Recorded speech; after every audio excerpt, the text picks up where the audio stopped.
Hello friends, Hindi की आशा channel में आपका स्वागत है।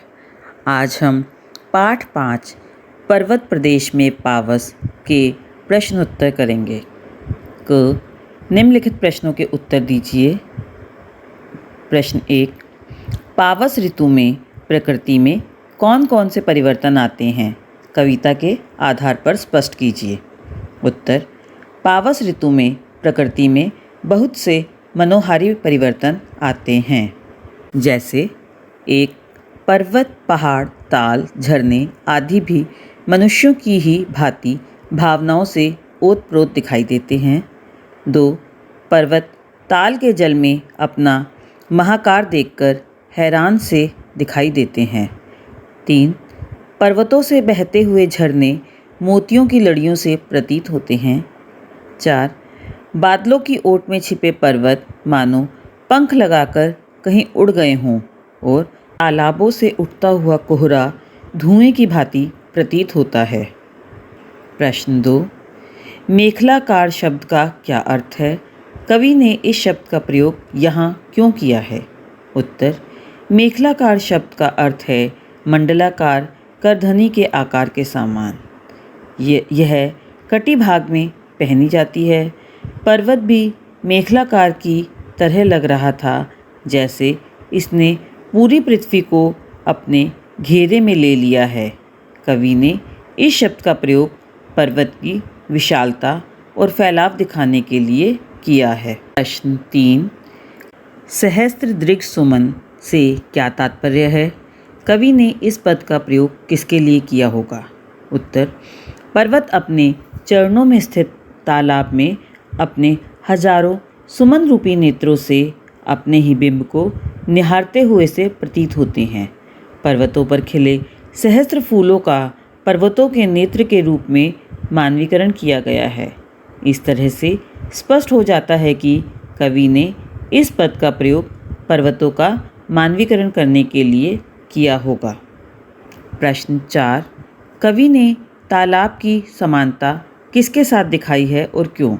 उत्तर, कवि ने तालाब की समानता दर्पण के साथ दिखाई है। कवि ने ऐसी समानता इसलिए की है क्योंकि तालाब का जल अत्यंत स्वच्छ व निर्मल है। वह प्रतिबिंब दिखाने में सक्षम है। दोनों ही पारदर्शी, दोनों में ही व्यक्ति अपना प्रतिबिंब देख सकता है। तालाब के जल में पर्वत और उस पर लगे हुए फूलों का प्रतिबिंब स्पष्ट दिखाई दे रहा था।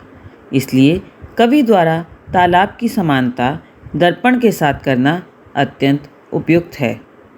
प्रश्न 5, पर्वत के हृदय से उठकर ऊंचे ऊंचे वृक्ष आकाश की ओर क्यों देख रहे थे और वे किस बात को प्रतिबिंबित करते हैं?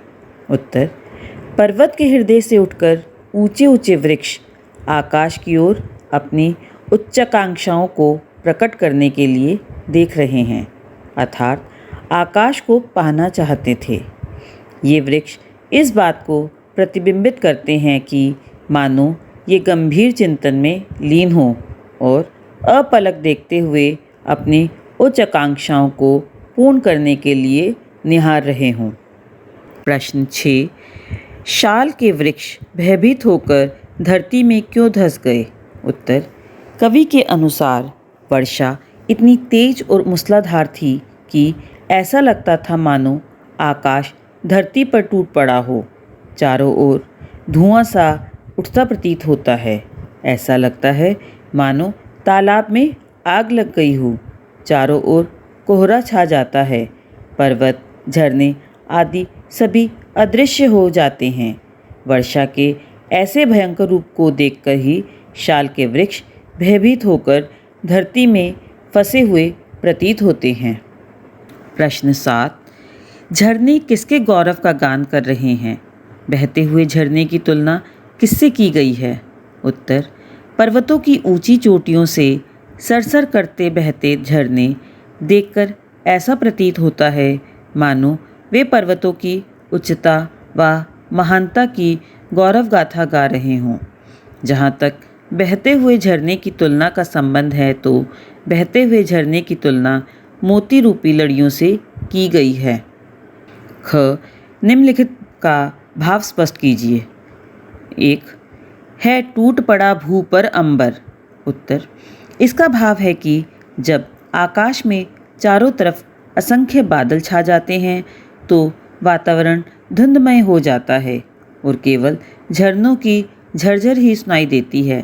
तब ऐसा प्रतीत होता है कि मानो धरती पर आकाश टूट पड़ा हो। प्रश्न 2 यों जलदयान में विचर विचर था इंद्र खेलता इंद्रजाल। उत्तर, पर्वतीय प्रदेश में वर्षा ऋतु में पल पल प्रकृति के रूप में परिवर्तन आ जाता है। कभी गहरा बादल, कभी तेज वर्षा व तालाबों से उठता हुआ धुआं। ऐसे वातावरण को देखकर लगता है मानो वर्षा का देवता इंद्र बादल रूपी यान पर बैठकर जादू का खेल दिखा रहा हो। आकाश में उमड़ते घुमड़ते बादलों को देखकर ऐसा लगता था जैसे बड़े बड़े पहाड़ अपने पंखों को फड़फड़ाते हुए उड़ रहे हों। बादलों का उड़ना, चारों ओर धुआं होना और मूसलाधार वर्षा का होना, ये सब जादू के खेल के समान दिखाई दे रहे थे। प्रश्न 3 गिरिवर के उर से उठ उठ कर उच्च कांक्षाओं से तरुवर है झाँक रहे नीरव नभ पर अनिमेष अटल कुछ चिंता पर। उत्तर, इस अंश का भाव है कि पर्वतीय प्रदेश में वर्षा के समय में क्षण क्षण होने वाले प्राकृतिक परिवर्तनों तथा अलौकिक दृश्यों को देखकर ऐसा प्रतीत होता है जैसे इंद्र देवता ही अपना इंद्रजाल जलद रूपी यान में घूम घूम कर फैला रहा है।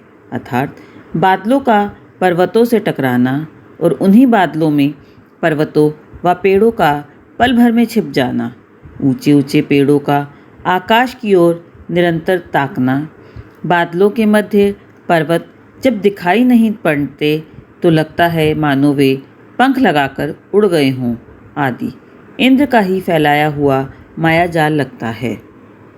धन्यवाद। पढ़ते रहिए, बढ़ते रहिए।